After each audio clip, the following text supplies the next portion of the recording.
Hey guys, Cal here, and I'm bringing you the One Piece Chapter 851 review. If you read the if you read my description on the Boku no Hero review, you'll see that I said this one might be up a little later. Of course, main reason for technical difficulties, which is that the app I use when I read manga, it was kind of taking a while in order to update the chapter.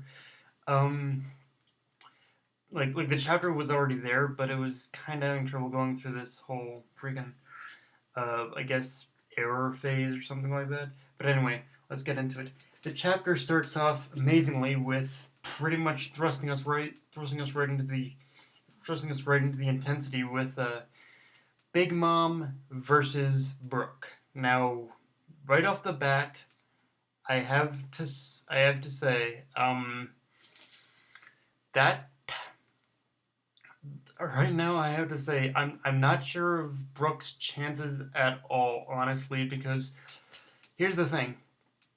We still don't know to the extent that Big Mom's soul fruit powers have on Brook. I assume they are probably going to be limited. However, even if that is the case, that still doesn't mean he's gonna get out of this alive unless he's got some backup or something coming up, because the dude is fit. Even if he can survive for soul sulfur powers, he's still got Prometheus and fucking Zeus on his ass. So, like, I'm not I'm not liking Brooks' chances in the slightest to surviving this, like, at all, at all. Yeah, he's gonna need some backup. Hopefully Luffy and Nami can get there in time, but we'll get to them in a minute. After that, it switches back to after we get to that, it switches back to the whole conversation between Pudding and Raiju. And the thing about it is, it's revealed that the translation I read, I think, is correct. It's revealed that Pudding ate the memo no mi, or memory fruit. I think, if I understand memory fruit, if I understand the translation correctly of that. Basically, the gist of her powers is she can pretty much wipe or replace any a certain portion or all of a person's memory. And you really got to think for a second. That is a fucking dangerous power. I'm surprised she hasn't used it yet. Basically, she can wipe, like, imagine if she wiped out any of the Straw Hats' memories of. Imagine if she wiped out any of the Straw Hats' memories of who they are, or who their crewmates and friends are. It could really work in Big Mom's. It could really freaking Big Mom could really use Big Mom. Big Mom could really use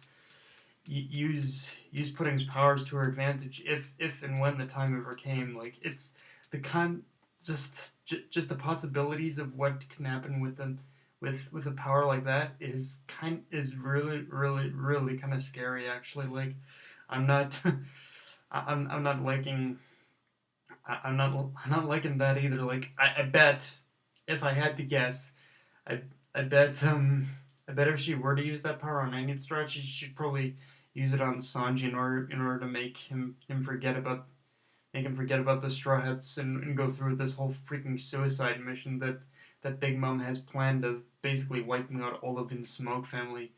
I yeah, it's insane. After that little bit of insanity, we again cut to Nami and we again cut to Nami and Luffy, that are trying to get out of their cage, and then there's that, and then we got that cream looking weirdo interrogating Nami, asking as to where Lola is, but that's quickly cut off, but by the return of Jinbe. Now, another big question: what exactly did Jinbe give up in order to What exactly did Jimbe give up in order? What exactly did Jimbe give up, or did he give up anything? Because if Jimbe went through that whole roulette bullshit of Big Mom's, he must have given up something. If I had to guess, judging by the way he made his appearance, I'm guessing he gave up part of his life, or either part of his life or part of his memory. One of those two things. A good chunk of his lifespan, or his memory, or a part of his memory. I'm guessing it's the former though, if I had to say, because if you look at Jinbei, he's not really.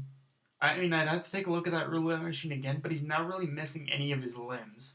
So again, if he was forced to give up a good chunk of his memory, or if he was forced to give up part of his lifespan, exactly how much did exactly how much of his lifespan did Big Mom shave off of him?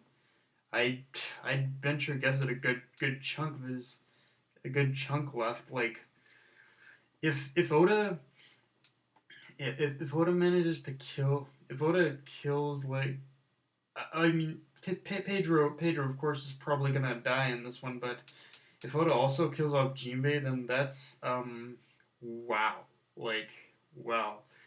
Yeah, like One Piece is really getting Oda's really pulling all the stops. He's really getting insane with this, with wrapping up everything in this arc. Like I'm honestly, I'm not even sure where the hell it's gonna go from here. I'm just gonna let the master work out what he's got planned because yeah, this chapter had just a bunch of whole shitload of insanity, guys. I'd if I were to rank this chapter, I'd give it no less than an eight, no less than an 8.5 out of 10.